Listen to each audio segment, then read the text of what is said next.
जय जय शंकर नमामि शंकर, जय शिव शंकर नमामि शंकर, परम ईश्वरा श्री स्वामी समर्थ, श्री स्वामी समर्थ।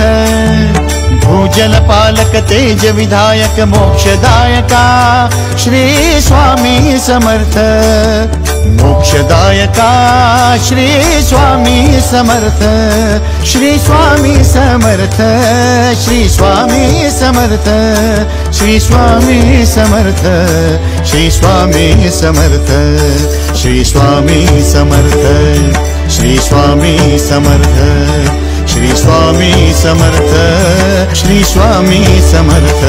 श्री स्वामी समर्थ अजित दादा। श्री स्वामी समर्थ ताई। जय शंकर। जय शंकर। दादा तुम्ही या व्हिडिओमध्ये मला सांगाल का की आपल्या जो पाळणा घरात जो फोटो आहे शंकर महाराजांचा तो कसा काय आलेला आहे? हा फोटो आहे ना, आम्ही पहिला फोटो धनकवडीमध्ये बघितलेला। बरं। सुहास बोरगाव दादा म्हणून ते कलेक्टर ऑफिसला सांगलेला, त्यांची इच्छा होती की आपण एक फोटो करायचा मस्तपैकी, आणि माझी पण इच्छा होती। बरं। आणि डिजिटल फोटो होता पूर्वी। अच्छा। मग त्या डिजिटल फोटोला आपण अष्टगंध वगैरे काय लावलं की ते हळूहळू कलर त्याचे जायचे, सगळे खराब होत होतं ना ते। बरं। मग ते फोटोचं नियोजन, ते डिजिटल फोटो खराब झाल्यानंतर हे नियोजन करताना फोटोचं सुहास दादा एकदा धनकवडीत गेलते, आणि कसे तिथं त्यांनी बरेच फोटो बघितले आणि त्यातला त्याने ब्लॅक अँड व्हाईट फोटो मला दाखवला। अच्छा। परत नंतर ना मी त्यांना सांगतो म्हटलं, असं करत करत त्याच्यामध्ये एक वर्ष गेला फोटो मध्ये। हो।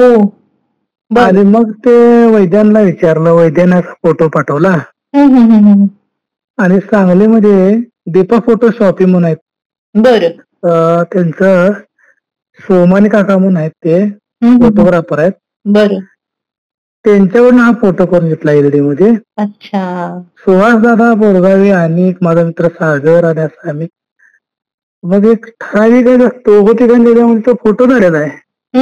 आणि सुहास दादा बोरगावांची इच्छा पूर्ण केली, तर जो फोटो पाहताना त्यांना बाबा या पाळण्यावर आपल्याला फोटो ठेवायचा असा फोटो झाला हा सेम। बरोबर। नाही खूपच छान आहे, कारण त्याचे डोळे पण विशेषतः अगदी सुरेख। आणि हो, आणि ते दादा पण स्वतः आलते फोटो न्यायला, आणि जे फोटोग्राफर होते ना सोमन, ते पण येऊन गेले। आणि त्याच्यामध्ये एक जण आलते असंच मठ बघायला पहिल्यांदाच आलते, साधारण लेरे साहेब म्हणाले गाव भागामध्ये। बरं। त्यांनी पण म्हणले चला आलो म्हणले, मग ते जाऊन फोटो आणून बसवला। अच्छा। आणि फोटो आणला आपण कधी गणपती उत्सवला, गणेश चतुर्थीच्या दरम्यान, गणेश चतुर्थीला, आणि 5 मुहूर्त होते एका दिवसामध्ये। हो। त्यावेळेला हा फोटो आपण बसवलेला आहे, आणि फोटोचं उद्यापन केलं 2 तारखेला बरोबर गणपती उत्सवाच्या 2 वर्षापूर्वी, बरोबर म्हणजे 2022च्या आसपास फोटो। बरं बरं बरं। हे दुसरं वर्ष आहे गणपतीचं, त्या पिरियड मध्ये हा फोटो केला। आणि फोटोचं वैशिष्ट्य म्हणजे तुम्ही कोणत्याही साईडला उभारला तर महाराजांचे डोळे आपल्याकडे फिरतात त्याचे। हो का? अरे वा। कोणत्याही साईडला तुम्ही का कोपऱ्यात जावा तर तुम्हाला महाराज वाटणार की महाराज बघायला, आणि कुठल्या पण साईडला। आणि महाराजांची खरोखर भेदक नजर आहे म्हणतात ना त्या गाण्यामध्ये, खरोखर महाराजांची भेदक नजर आहे। तसं त्या गाण्यामध्ये जे वर्णन केलेलं आहे की भेदक नजर कोणाची, असं जे आहे ते गाण्यामध्ये दिलं ते सेम आहे, काही फरक नाही। बाबाजी खरोखर भेदक नजर आहे। हो ना, हो। आणि फोटोच्या सेवेपासून, फोटोची सेवा जसं सेवा वाढलेली आहे फोटोची, तसं फोटोमध्ये चमत्कार घडलेला आहे की महाराजांची दाढी वाढलेली आहे। कसं काय? बापरे। होय, दाढी वाढलेली आहे महाराजांची, डोळे एकदम सुंदर पांढरे शुभ्र झाले डोळे, महाराजांच्या चेहऱ्यावर तेज आले। हो का? अरे वा। म्हणजे ज्यावेळी फोटोला महाराजांची केस वगैरे भरपूर टिकलेली दाखवत होती, ती कमी झाली, केसावर एक तेज पण आलाय, आणि चेहरा तर एवढा मस्त आलाय की ते अलीकडच्या काळात महाराज वाटतात एकदम। अच्छा, म्हणजे आधी थोडस वार्धक्यातला असा चेहरा वाटत होता आणि आता तरुण असा वाटतोय का? एकदम तरुण वाटते चेहरा. कमाल आहे ना. जर जसं फोटोवर पेंटिंग आणि बाकीच्या गोष्टी होतील ना, म्हणजे ते सेवा वगैरे रोजची पूजा म्हणा. रोजची पूजा, तसं महाराजांच्या चेहऱ्यामध्ये बदल आणि वेगवेगळे महाराज दिसतात त्याच्या. वा वा वा, किती छान, कमाल आहे. आणि एकदम असा आनंदित चेहरा दिसतोय बाबांचा की काही तर त्याला करून आपण सजवलंय. अच्छा, आवडते अशामध्ये फोटो वाटते एकदम. बरोबर बरोबर. आणि ह्यावेळी जो उत्सव आपला जो पार पडला ना महाराजांचा 77वी पुण्यतिथी 15 तारखेला झाली. 15 तारखेला तर काही भक्तांच्या आपल्या भक्तांच्या मदतीने महाराजांच्या आशीर्वादाने हा उत्सव पार पडला. बरं बरं बरं. आणि एवढा उत्सव छान पार पडला की कशाचा काहीच कशाची कसली अडचण आली नाही. आणि सेवेकरी पण सेवेला भरपूर होते. अच्छा, मला याचं सांगा ना स्वरूप, काय काय होतं कार्यक्रम त्या दिवशी. कार्यक्रमाचं स्वरूप असं होते की 14 तारखेला 14/5/2024 सप्तमी होती. बरोबर. एक दिवसाचं शंकरगीता पारायण होतं. आणि कमीत कमी बघा 30 लेडीज होत्या त्याच्यामध्ये. अरे वा वा वा. म्हणजे त्यांनी वाड्यामध्ये येऊन पारायण केलं. वाड्यामध्ये येऊन बाहेर आपले तो मंदिर आहे पाषाण पादुकांचं वाड्यातच. बरोबर. तिथं आपण ते महाराज हे पादुका महाराजांचे आपण पारायण घेतलेलं, शंकरगीता पारायण. अच्छा. आणि त्याच्यानंतर त्यातीलच काही सेवेकरी ज्या महिला होत्या ना, मला आपलं फुलांचा हार वगैरे करून फुलांची माळ करायला त्या सेवेकरी मदत केली मला. अच्छा, बरं बरं. आणि त्याच्यानंतर मग असं मंडपवाले काका आले, मंडप भरला. त्याच्यानंतर डेकोरेशन वाले आले, लाइटिंगचं वगैरे डेकोरेशन ते झालं. आणि मग डायटीचं डेकोरेशन झाल्यावर काही त्यातले जे सेवेकरी होत्यात ना, त्या पारायण करायला जे आलेल्या होत्यात ना ताईर वगैरे, त्या ताईंनी रांगोळी त्यात अश्विनी ताई त्यांनी रांगोळी काढली. अच्छा, अरे वा. आणि त्याच्यामध्ये अनुराधा दिदी म्हणून एक आहेत, रश्मिता ताई म्हणून आहेत. परत कॉलेजच्या सुट्ट्या पडलेल्या 3 मुली होत्या, काजोल, प्राची आणि साक्षी म्हणून, ह्या 3 मुली पण सेवेला होत्या. बाकीच्या फुलांची माळ करून लावायचं, काय करायचं, अशा बऱ्याच सेवेकरी पण होत्या. म्हणजे दरवेळी आम्ही प्रत्येकाला असं सांगणार कोण सेवा करणार आहे का. त्याच्यामध्ये बरेच जणांना काम असणार, पण ह्यावेळी काही सांगायला लागलं नाही कुणाला सेवेला. अरे वा वा वा, किती छान. आणि स्वतःहूनच फोन आले मला की दादा आम्ही काय करू, त्याविषयी काय कार्यक्रमाचं स्वरूप आहे. अरे वा वा. मी 16 तारखेला त्यांना बोलून घेतलं, या म्हणले सांगतो काय काय. परत शंकरगीता पारायण पण एवढं सुरेख पहिल्यांदा असं मोठं झालं बाहेरच्या त्याच्यामध्ये मंदिरामध्ये आपल्या पाषाण पादुकाच्या. हो ना. आणि त्याच्यानंतर बऱ्याच जणांनी नाव नोंदणी करून गेलेले आहेत. परत काय असलं की दादा आम्हाला फोन करा, आम्ही आवर्जून येतो म्हणले. आणि एवढी सोपी सरळ अक्षरामध्ये मोठ्या अक्षरामध्ये ठळक असं शंकरगीता आहे म्हणले की माणसाला कंटाळा येत नाही म्हणले वाचायला. हो ना, सोपी आहे समजायला आणि महाराजांचं चरित्र समजतं त्याच्यामध्ये. आणि एकदम असं आवडीनं वाचत होते. आणि आमचा वेळ कसा गेला आणि आम्हाला काही त्रासच झाला नाही म्हणले त्याच्यामध्ये. असं वाटलं होतं की शंकरगीता पारायण आमचं एका दिवसात होईल काय, असं काय काय जणांना वाटलेलं. पहिल्यांदा आलते ना ते बरेच जण त्यातले. अच्छा. तर त्यांना ते सोपे गेले. आणि मला म्हणले यावेळेस कधी सांगा, आम्ही दर ह्याला येतो म्हणले. हो का, अरे वा. हा, मग आता सुरुवातच झाली ना सप्तमीची. 1 दिवस पारायण आणि अष्टमीचा आपला कार्यक्रम. बरोबर. आणि अष्टमीला ज्यावेळेस अष्टमी होती त्यावेळेस सकाळी 6 ते 9 महापूजा होती. आपला जो पाळणाचा फोटो आहे, आतील स्वामींचं घर आहे देवघर. बरोबर. आणि पाषाण पादुका इथली पूजा होती 6 ते 9. तिन्ही मंदिर असल्यामुळे वेळ जातो. ती 6 ते 9 पूजा. 9 ते 9:30 हरिपूरला चौगुले काका म्हणून आहेत, चौगुले सर म्हणून. आता त्यांचं वय 65च्या आसपास आहेत. अच्छा. ते सायकलवरून 10 किलोमीटर येतात पूजेला. दर गुरुवारी पूजेला येतात आपल्या इथं. पाषाण पादुकाचे आहेत ना, त्याची पूजा करतात त्यांनी. वा वा वा. असे गेले 19 वर्ष त्यांनी पूजा करायला तिथं. काय सांगता, 19 वर्ष? हा, आणि दर गुरुवारी, एक गुरुवार चुकत नाही त्यांचा, 9ला येतात त्यांनी. आणि लॉकडाऊन मध्ये त्यांना पोलिसांनी अडवलं नाही, बाबा कुठं चाललाय असं काही कोणी विचारलं नाही. दर गुरुवारी पूजा होत होती त्यांची. बघा, अगदी चौकात बंदोबस्त होता. हो हो हो हो, खरंय ना. आणि मग त्याच काकाने रुद्राभिषेक 9 ते 9:30 घेतला महाराजांच्या मूर्तीवर. बरं. आणि त्याच्यानंतर 9:30 ते 11:30 पर्यंत 1111 बेल अर्पण कार्यक्रम मूर्तीवर होता.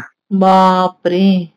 असे 11 जण होते, प्रत्येकाने 101 बेल व्हायचं. एक बेल व्हायचं, ओम नमः शिवाय जप, ओम नमः शिवाय जप. एक बेल झाला की असा तो कार्यक्रम झाला. 11:30ला भजन सुरू झालं. आणि त्याच्यानंतर 12 वाजता प्रसाद.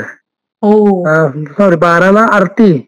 बरोबर. आरती झाल्यावर प्रसाद सुरू झाला. बरोबर 12:15 वाजता प्रसाद सुरू झाला. तो 3 पर्यंत प्रसाद सुरू होता. हो का? अरे वा. आणि यावेळी बुफे पद्धत केलेलं. आणि 1000 लोकांचा प्रसाद झाला महाराजांच्या आशीर्वादाने. अच्छा, अरे वा वा. परत ते एका तासामध्ये सगळी भांडी वगैरे आवरून, काही आपले सेवेकरी घेऊन ते भांडी सगळी जमा करून जाऊन, उरलेलं आपल्या घरामध्ये जे काय आहेत त्याच्यामध्ये सगळं ते जमवून प्रसाद 4 वाजता बरोबर भजन सुरू झालं. हो, बर. हा, 4 ते 6, 6:30 पर्यंत भजन सुरू होतं. म्हणजे तुमच्या बाबांनीच भजन गायलं का? बाबा होते. परत काही महिला असं बुधगाव मधून अचानक आलत्या. ते काही त्यांना अष्टमी माहित नव्हती, शंकर महाराज माहित नव्हते. मग 2 महिला नेहमी होत्या. त्यांनी त्यांना आणलं. चला म्हणले, इथं प्रसाद पण आहे बाबांचा, आज पुण्यतिथी, आपण जाऊन या म्हणले. त्या महिला भजनाला बसले. वा. आणि आमचे बाबा आणि एक बुधगावचे 1 जण काका आले. आणि एक 9वीला वेदेश्री म्हणून मुलगी होती, लहान छोटीशी. बर. तिनं पण भजन 2 म्हणली, मस्त म्हणली बाबांच्या इथं. असं करत कार्यक्रम पूर्ण हे झाला, म्हणजे पूर्ण पार पडला. त्याच्यामध्येच संध्याकाळी परत आपली 8ची आरती होती. हो हो. 8 ते 8:15 पर्यंत आरती. परत आरती झाल्यावर परत लोकांचं चालू झालं. रात्री बरोबर 12 वाजले कार्यक्रमाला. हो का? 12 वाजले सगळं संपायला कार्यक्रम. तरी साधारण किती लोक आली होती मठामध्ये? 1000 लोकांचा तर प्रसाद झालाच. बापरे. लोक भरपूर आलती, कारण सकाळी 7 पासून लोक येत होती. हो ना. काही काही लोकांना ऑफिसला जायचं होतं लवकर, त्यांना दिवसभर वेळ नव्हता, म्हणून ते सकाळी येऊन दर्शन घेऊन जाणार. 11:30 पर्यंत लोक येत होते रात्री. हो ना. 18-19 तास म्हणजे मठ सुरू होता आणि येत होते लोक दर्शनासाठी. हो हो हो. वा वा वा. ते यावेळेस पाळण्याच्या तिथे डेकोरेशनचं पण ते फुलं जी आहेत बघा, सोनेरी रंगाची स्टँडवर आहे, खूपच कमाल आहे. वेगळी आहेत, म्हणजे कधी बघण्यात नाही आली माझ्या, पण छान डेकोरेशन केलं होतं. त्याने डेकोरेशन केलं ना, त्याचं नाव चैतन्य पवार म्हणून आहे. तो लाईटची कामे करतोय. तो मला म्हणला, दादा तर महाराजांचं जसं मी काम केलंय मागच्या वेळी म्हणले, अच्छा, तसं मला काम कमी नाही. हो का? हा, त्याला तो अनुभव सांगितला. आणि मी एक फुलाचं स्टँड तयार केले म्हणले, फुलं तयार केल्यात म्हणला, नवीन केले, तर ते इथं लावू का? आणि ते फुलं असली तर लहान मुलं ते पकडणार, हो ते पाडणार असं म्हणलं. पण त्याने म्हणले, तुम्हाला फोटो दाखवतो आणि अशामध्ये ते बसणार म्हणले स्टँडवर, आणि माझी इच्छा आहे म्हणले तिथं लावायची म्हणले, तुम्ही काही मला सांगू नका म्हणले. ठीक आहे म्हणलं, लाव म्हणले ते फुलाचं. त्याने मग त्याने त्याच्या पद्धतीने ते फुलं लावली. अच्छा. आणि बाकीचे जे काय आहे ना, त्याच्यामध्ये आम्ही 4-5 जण आहेत, सगळ्यांच्या मध्ये ते डेकोरेशन तयार केलं. नाही, खूपच छान. म्हणजे असं छान महाराज अगदी एखाद्या महालात बसलेले आहेत आणि आजूबाजूला इतकं सुंदर तुम्ही रचना केलेली होती ना, म्हणजे काय म्हणूयात, शब्दच नाहीत माझ्याकडे बोलायला, इतकं सुंदर दिसत होतं ते सगळं दृश्य. आणि झालं काय तुम्हाला सांग काय, एक लहान मुलगी आलती, तू ते रामाचं काढल्यास मला मागच्या वेळी आवडलं म्हणले. आणि मग मी म्हणलं, मग मी आता नवीन कलर आणलेले, त्याच्यामध्ये जर गोल्डन कलर जर मला सापडला तर प्रभू रामच करायचे म्हणले. आणि त्या बॉटलमध्ये गोल्डन कलर नसते, ठराविक मध्येच असते ते बॉक्समध्ये. बरोबर. आणि मला गोल्डन कलर एक आला त्या बॉक्समध्ये. कसं काय? आणि काय करायचं मग ते असं सुचत होतं ना. गोल्डन कलर रामाचं तर ठरलेलंच होतं. मुकुटाला वगैरे लागत असेल ना. हा, अजून कसं काय करायचं ते लवकर मला समजत नव्हतं. त्याच्यामुळे मी काय केलं, प्रभू श्रीरामचंद्र करायचं म्हणजे. आणि मला रात्री रामच दिसले झोपेमध्ये. ज्या दिवशी आपल्याला पूजा करायची आहे ना सकाळी उठून, बरोबर, अष्टमीला पूजा करायची होती ना सकाळी लवकर पहाटे उठून 6 वाजता. हो, रात्री राम दिसले. हो ना. आणि म्हणलं महाराज आता ठीक आहे, सगळं फायनल झालेलं, तुम्हाला आता प्रभू श्रीरामच करायचं म्हणून परत मठात आलो. तर महाराजांचं चेहऱ्याचं तेज एकदम हास्यस्मित झालं रात्रीच. अरे वा. आणि मग ते महाराजांची इच्छा होती रामाचं ते पूजा करून घ्यायची. खरंय खरंय. माझ्यातच काही नव्हतं. मी असं एक ड्रेस राजेशाही ड्रेस हे केलं महाराजांच्या पूजेसाठी नियोजन केलेलं. बरं. पण महाराजांना प्रभू श्रीराम काढायचं तर म्हणतात तेव्हा माझं काही चालणार नाही तिथं. म्हणलं महाराजांची कृपा आज्ञा आलेली आहे म्हणलं. म्हणजे त्या मुलीने पण सांगायला आणि तुम्हाला तो रंगही मिळाला एकच वेळ आली ना. हा, एकच वेळ झाले. आणि सकाळी ती ज्यावेळेला आली की नाही मठामध्ये, बरं, ते असं बघत बसले, दादा किती छान केलंय असं म्हणले. हे वाटलंच नव्हतं तू असं करशील म्हणले ते. अच्छा, अरे वा वा. हा, ते असं त्यावेळेचा अनुभव आला अष्टमीला. हो का. बर बर. आणि काही कुणाची घाई गडबड झाली नाही. एकदम शांतपणे आपल्या तर जर प्रसाद होतो ना महाराजांचा, गडबड नाही, ढकलाढकली नाही, किंवा त्यांना समजून सांगायला लागत नाही की तर बाबा प्रसाद शिल्लक ठेवू नका किंवा घाई गडबड करू नका. बरोबर. असं शांतपणे लोक आपल्या आपल्या रांगेत एकमेकाच्या मध्ये गडबड करत नाहीत, शांत बसून सगळे प्रसाद खाऊन जातात. हो ना. हे दरवर्षीच असं महाराज ते करून घेतात काम. आपल्या घरचं कार्य असल्याप्रमाणेच ते सगळे अगदी आनंदाने सहभागी होतात या गोष्टीमध्ये ना. हा, तसा म्हणजे सगळा प्रकार. म्हणजे असं वाटलं नव्हतं की आम्ही स्वतःच हा कार्यक्रम करत, सगळ्यांनी मिळून सगळ्यांच्या मिळून कार्यक्रम झाल्यासारखं झाला. बरोबर बरोबर. आणि ह्यावेळी जे सेवेसाठी थांबलेले होते ना, ते स्वतः काही सांगायला लागलं नाही, स्वतःच त्यांनी थांबत होते मदतीला. सगळे लोक स्वतः काय करू नसतं सांग काय काय म्हणत होते. मग तुम्ही असं करा, किंवा बघा तुम्हाला तिथं कुठं काय जागा मोकळीवरती जाऊन थांबा म्हणली. असं सगळा हा प्रकार झाला. आवडीने केलं पाहिजे लोकांनी ना, कोणी सांगण्यापेक्षा आवडीने केलं नाही. मला पण माहित नव्हतं ह्यावेळी एवढी लोक सेवेला थांबतील, कारण मागच्या वर्षी 4 पटीने लोक सेवेला होती महाराज. हो, अरे बापरे. म्हणजे मला समजत नव्हतं कोण काय काय करणार. कारण इथं कोण महाराज आले, कोण वयस्कर आजोबा आले, त्यांना खुर्ची ठेवायची ना, खुर्चीवर बसायला. हो हो, खरं. त्यांना खुर्ची द्यायला पाहिजे. ते वैद्य वगैरे आलते पुण्यातून, त्यांची मंडळी कार्यकरी आलते, मग त्यांना असं बसायला आसन द्यायचं. कोण कुठं काय कमी पडले ते द्यायचं, बेलपान कुठं ठेवले बघायचं, बाकीचं फुल एक्स्ट्रा कुठं आहेत ते बघायचं. कोण आले की त्यांना भेटायचं, कोणाचा फोन आले की त्यांना पत्ता द्यायचा, किंवा एखादी व्यक्ती सापडत नसतो तर एखाद्या मुलग्याला बोलवून त्या काकांना घेऊन ये म्हणून सांगायचं गाडीवरून. अच्छा, अरे वा. परत तिथं आचार्यकडे जायचं, आचार्याने काय असतंय, दादा असं करायचंय, काय करू, मग तुझ्या पद्धतीने कर, चांगलं कर, लोकांना आवडलं कर, अशामध्ये कर. आणि त्यांना पहिला सांगताना आचार्याला मी सांगितलेलं असते, तिखट कमी आणि तेलकट कमी सांगितलेलं असते. अरे वा. सगळ्यांना आवडेल आणि पचेल असं. आणि प्रसाद असा घालता ना की लवकर आवरला. मी भरपूर प्रसाद घेतला लोकांनी. हो का. अगदी आनंदाने प्रसाद घेतला. काही काय लोक भात कधी खात नव्हते, इथं त्यांनी 2-3 वेळा भात घेतला महाराजांच्या कृपेने. हो, नाही इथे एवढं छान नामस्मरण सुरू आहे, पूजा पाठ सुरू आहे, त्या प्रसादाची चव वेगळीच असते ना दादा. वेगळी म्हणजे साक्षात अन्नपूर्णाच येते प्रसादाला. म्हणजे ज्यावेळी आपण म्हणतोय ना बाबा प्रसाद छान झालेला असतोय आणि प्रसाद लवकर संपत नव्हता, आणि असं प्रसाद कुठं झाला ना, जे लोक सांगतात ना, त्याला साक्षात अन्नपूर्णा माताच अवतरते. खरंय खरंय, अगदी. हा दरवर्षी प्रसादाचा एक अनुभव आहे. कारण अन्नपूर्णा मातेसारखं असं कोणीही मोठं नाही. कारण त्या क्षेत्रात असं एवढ्या लोकांना ते अन्नपूर्णा माता अन्न पुरवते म्हणल्यावर आपण काहीच नाही त्यांच्यासमोर. हो ना, अगदी. दादा, चिले महाराजांचे वंशज पण आले होते ना आपल्या या कार्यक्रमाला? हो, चेले महाराज औषध आलते. हम्म. आले, बसले थोडा वेळ, जेवले आणि त्यांचे कोण नातेवाईक आहेत त्यांना बोलवून घेतले थोड्या वेळ. हो. महाराजांचं स्थान आहे, हा. त्यांना माहित नव्हतं त्यांच्या नातेवाईकांना. बरं. त्यांनी दाखवले, थोड्या वेळ थांबले आणि मला वाटलं नव्हतं की ते येतील म्हणून. हो ना. म्हणजे मला त्यांनी फोन केलता 2 दिवस अगोदर की दादा असं असं काय चाललंय, बरं आहे का तुमचं? मी म्हटलं आहे बरं.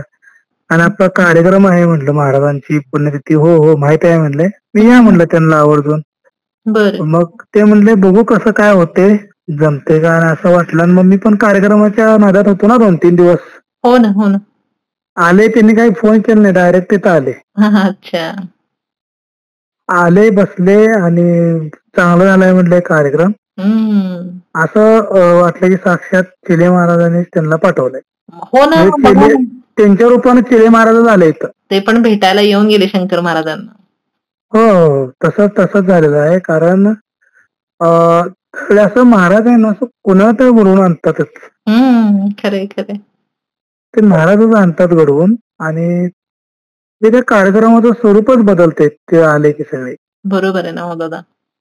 आणि आपण म्हणते ना आपल्या पाठीशी कोण नाही, साक्षात महाराज असतात. हो ना. तुम्हाला तर खूप अनुभव आहेत हो दादा. भरपूर अनुभव आहेत. महाराजच काही काही साधू संतांना महाराजकडे पाठवतात. आठवत असतील. बरोबर आहे ना. आणि ते पण डायरेक्ट येतात त्याने. डायरेक्ट काही काही जण गुगल मॅप लावून येतात, काही काही जण विचारतात ना, काही काही साधू संतांना इथे येऊनच थांबतात बरोबर आपल्या मंडपामध्ये. नाहीतर बघा ना, आजूबाजूच्या लोकांना जे तिथे राहतात ते सुद्धा कधी येत नसतील किंवा माहिती नसतं त्यांना, पण ज्यांना तो योग येतो किंवा महाराज बोलवतात तेच पोहोचू शकतात ना तुमच्या मठात. तेच त्याचा लांबून ते येतात आणि आजूबाजूच्या लोकांना माहित असून पण येत नाही. लांबचे माणसं डायरेक्ट येतात. काही काही ह्यांना म्हणजे सांगितलेलं पण नसते. हो ना. म्हणजे लक्षात पण नसते माझ्या गडबडीच्या नादात कारण. बरोबर आहे की. पण आवर्जून ते नेतात. ज्यांची एवढी सेवा असते त्याप्रमाणेच त्यांना तो येण्याचा योग महाराज घडवून आणतात ना. हो हो, ते तर अगदी 100% खरं आहे. हो ना. हो. नाही खरंच छान.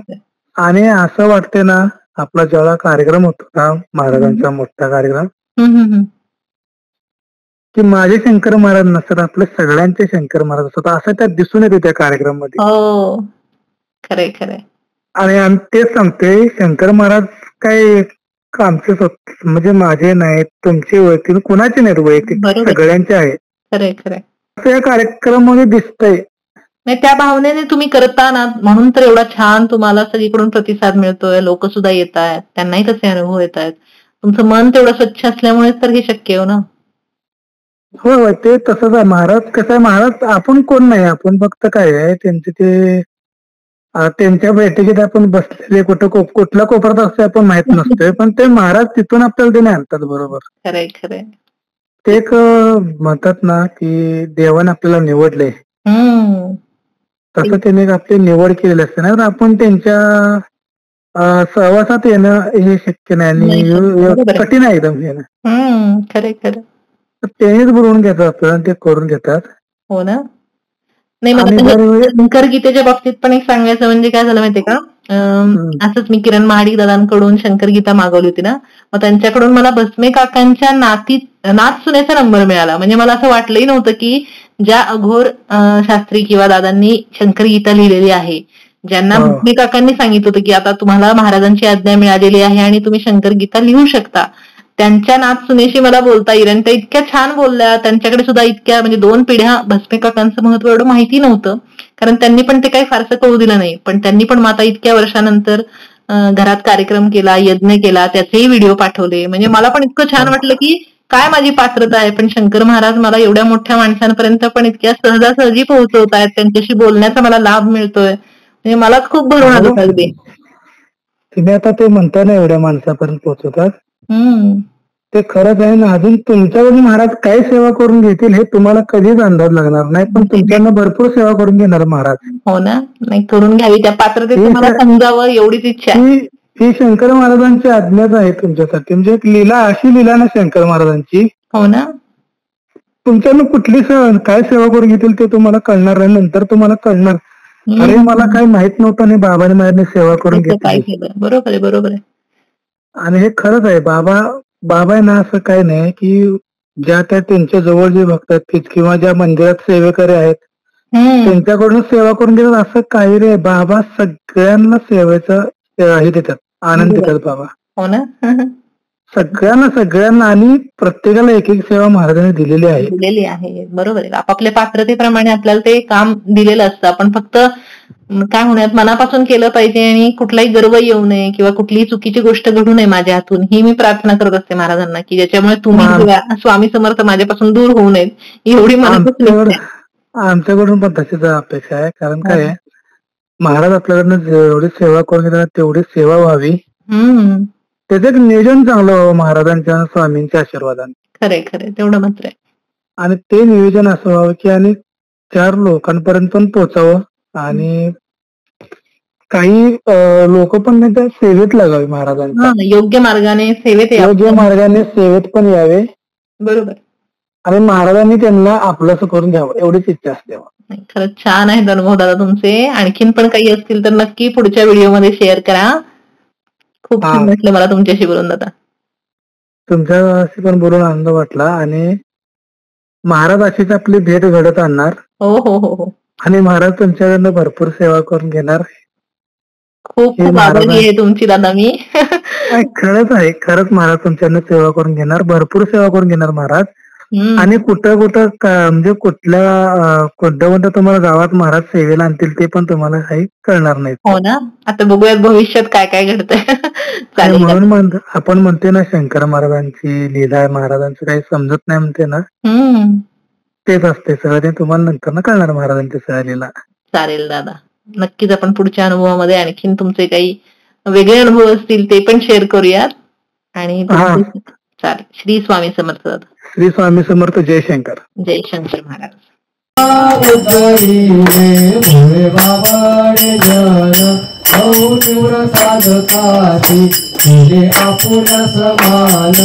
आरती स्वामी राजा कृती आदित्य तेजा तू गुरु माय बाप हो अजान मूढा.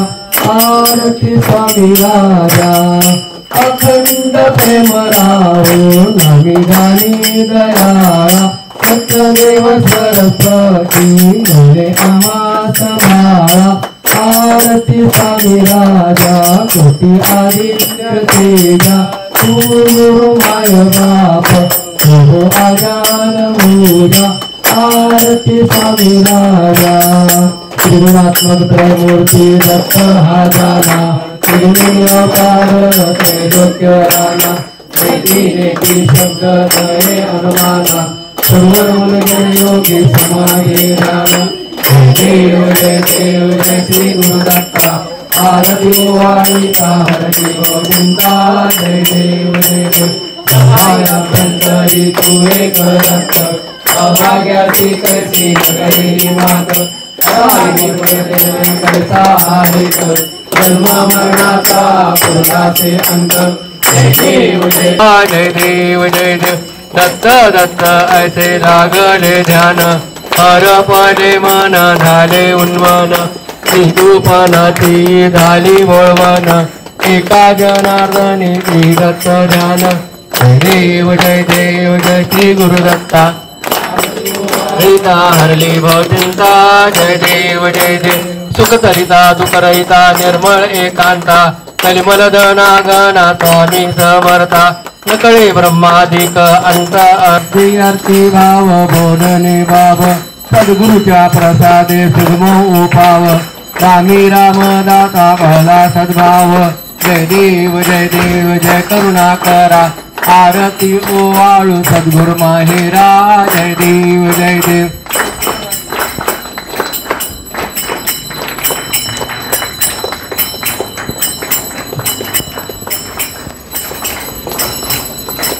आरती ओवाळतो शंकर गुरु महाराज. आरती ओवाळतो.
अनंत कोटी ब्रह्मांड नायक, अनंत कोटी ब्रह्मांड नायक श्री स्वामी